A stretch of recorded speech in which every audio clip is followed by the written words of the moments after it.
Burung monster sedang makan tangan manusia, tetapi 1 detik kemudian. Sampai saat mati, burung monster juga tidak terduga dia benar-benar mangsa. Karena dia ingin berburu, Riddick telah menyergap di sini selama 3 hari. Sekarang dia sudah bisa makan makanan enak. Setelah makan, dia menyeret kaki kiri yang terluka dan merangkak di tanah. Untuk menyembuh, Riddick meletak kaki di tengah batu, lalu berbalik, rasa sakit menyebar ke seluruh tubuhnya.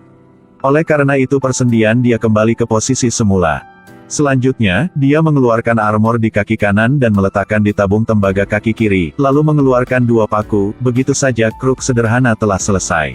Akhirnya, Riddick bisa berjalan, kemudian, dia menemukan sumber air bersih, dia baru minum saja, banyak hiena datang ke sini untuk minum.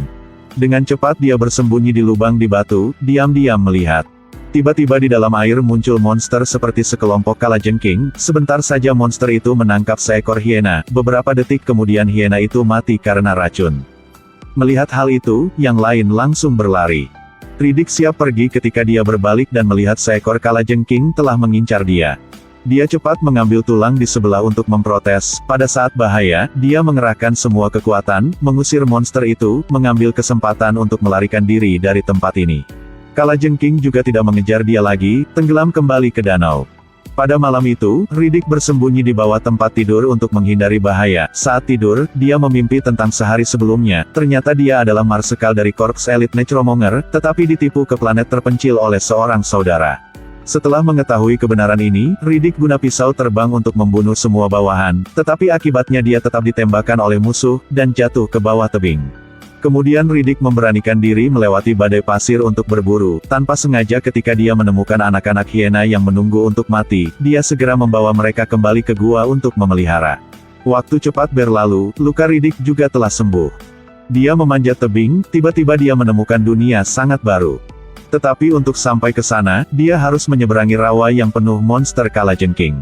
Sangat cepat Riddick sudah tahu cara, dia menangkap beberapa bayi kalajengking di sebelah rawa, lalu mengeluarkan racun dari mulut mereka dan membuat jarum. Dia bereksperimen pada hiena dahulu, hiena cepat pingsan, tetapi segera pulih ke keadaan semula. Setelah menemukan dosis yang aman, Riddick mulai menyuntik racun ke dalam tubuh, sangat cepat racun menyebar ke seluruh tubuh dan menyebabkan dia terus-menerus muntah, tetapi setelah bereksperimen beberapa kali, akhirnya dia sudah sukses. Seperti itu, pertempuran terjadi, Riddick pergi ke rawa yang adalah sarang kalajengking, monster bahaya itu perlahan-lahan muncul keluar dari air.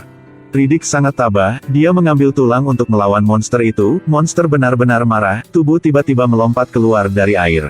Riddick telah memiliki antibodi, dia mencabut pedang dan langsung memotong tubuh kalajengking menjadi 2. Tidak terduga, monster yang berkali-kali lebih besar dari sebelumnya tiba-tiba muncul. Riddick sangat cepat mampu menghindari serangan monster, tetapi dia juga marah, mengibaskan ekornya, satu pukulan membuat Riddick menjauh beberapa meter. Tapi Riddick juga bukan orang yang mudah kalah, satu tangan memegang hiena, dan satu tangan memegang pedang, mempercepat lari.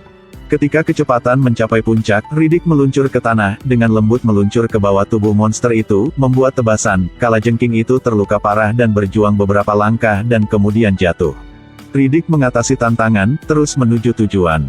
Tidak sengaja, dia menemukan pangkalan tentara bayaran yang ditinggalkan, dia berharap dengan peralatan modern ini, dia bisa melarikan diri dari tempat ini. Riddick menekan bel alarm darurat, berkata dengan semua umat manusia di alam semesta, "Saya, Riddick, apakah Anda berani datang ke sini?" Cara ini memang berhasil, tidak lama kemudian sebuah pesawat luar angkasa mendarat di sini, mereka menunggu dengan sangat lama, mempersiapkan mental dan senjata lengkap, bahkan menyiapkan beberapa peralatan. Tetapi bagaimana semua ini bisa menyulitkan Riddick? Pada malam itu, dia memerintah hiena untuk menggigit sensor perangkat penginderaan, lalu tanpa henti menyentuh tanah, detektor kehilangan sensornya bola-balik, tentara bayaran berasumsi bahwa perangkat mengalami masalah keluar untuk mendapatkan perangkat baru, ini hanya rencana dari Riddick. Musuh sangat cepat menginjak jebakan yang sudah diatur sebelumnya, dan dalam 1 detik saja, dia bertemu dengan nenek moyang. Ini baru mulai saja, detik kemudian seorang tentara bayaran diseret ke dalam kegelapan. Baru 1 malam saja, sudah banyak rekan meninggal, hal ini sangat merugikan harga diri tentara bayaran. Mereka memutuskan untuk secara aktif menyerang. Pada hari berikutnya, mereka mencari semua arah, akhirnya mereka menemukan hewan peliharaan hiena Riddick. Rekan perempuan ini mengeluarkan senjata berat, memperbaiki posisinya, memuat peluru dengan tujuan yang tepat. Sebenarnya, ini peluru pelacak, mereka berhasil menemukan lokasi Riddick. Para prajurit sewaan naik sepeda motor terbang menuju Riddick dan mereka cepat menemukan sarang yang dia bersembunyi. Prajurit sewaan mengaktifkan senjata elektro-optik dengan hati-hati memasuki gua pengintai. Tiba-tiba, sesosok tiba-tiba muncul di belakang. Dengan panik, mereka mulai menembakkan peluru ke arah sasaran, sampai kehabisan amunisi. Mereka menemukan bahwa itu adalah rekan yang menghilang di malam kemarin.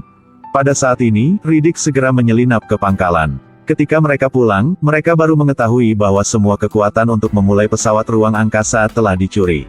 Riddick mengubur bahan bakar di tanah lalu kembali ke pangkalan tentara bayaran, melepaskan semua senjata di tubuhnya, siap untuk bernegosiasi dengan musuh. Dia minta pesawat ruang angkasa, dan saya akan mengembalikan semua bahan bakar. Jika tidak, maka mereka bersama tunggu sampai badai pasir datang ke sini. Semua orang akan mengubur diri di planet ini. Tetapi pada saat ini, seorang tentara bayaran tiba-tiba tembakan untuk menyerang, menembak ke lengan Riddick. Melihat bahwa anestesi tidak berpengaruh pada dia, dia terus mengambil pistol, menembak Riddick. Tangan Riddick diikat, tentara bayaran mengeluarkan alat yang memaksa untuk bilang tentang lokasi bahan bakar. Namun, Riddick dengan sangat tenang melihat ke udara. Pada saat inilah detektor mulai mengeluarkan sinyal peringatan. Di tengah hujan badai, banyak monster kalajengking mendekat. Dinding baja di tempat ini seperti kertas, mudah ditembus oleh monster. Satu persatu orang menjadi makanan untuk mereka. Tetapi semua ini dalam rencana Riddick. Dia menyarankan selama transaksi selesai, semua orang bisa pergi dengan aman. Kelihatan monster ini ganas dan bahaya. Kapten tentara bayaran utama menyetujui permintaan itu. Mereka membuka pintu. Dengan panik mereka menembaki monster kalajengking yang mendekat, sementara Kapten dan Riddick naik sepeda motor mereka ke arah lain. Pada saat ini, seluruh planet telah dirasuki oleh monster. Riddick menggali 3 inci dari bumi. Akhirnya dia menemukan bahan bakar, tetapi dalam perjalanan pulang mereka dikelilingi oleh banyak monster. Mereka guna pisau untuk memotong, menembak. Pada saat Kapten membunuh monster terakhir, berbalik dan menemukan Riddick ditikam di dada oleh yang lain, dan jatuh. Dia memikir Kapten akan menyelamatkan dia. Tidak terduga dia mencuri bahan bakar, lalu pergi tanpa berbalik. Riddick berusaha untuk bangun, dengan cepat didorong ke tepi oleh monster. Dia mencoba yang terbaik untuk melawan, untuk berjuang untuk hidup, tetapi monster itu benar-benar terlalu banyak. Dia dipaksa ke tepi, tidak ada jalan kembali. Pada saat ini, tiba-tiba rentetan api ditembak jatuh dari atas, secara langsung berhadapan dengan semua monster yang mengelilingi dia. Sebenarnya, Kapten tidak meninggalkan dia, mematuhi janjinya untuk datang menyelamatkan. Riddick sudah hidup. Akhir film, Riddick dan Kapten saling menghormati, mengucapkan selamat tinggal pada planet menakutkan ini bersama-sama.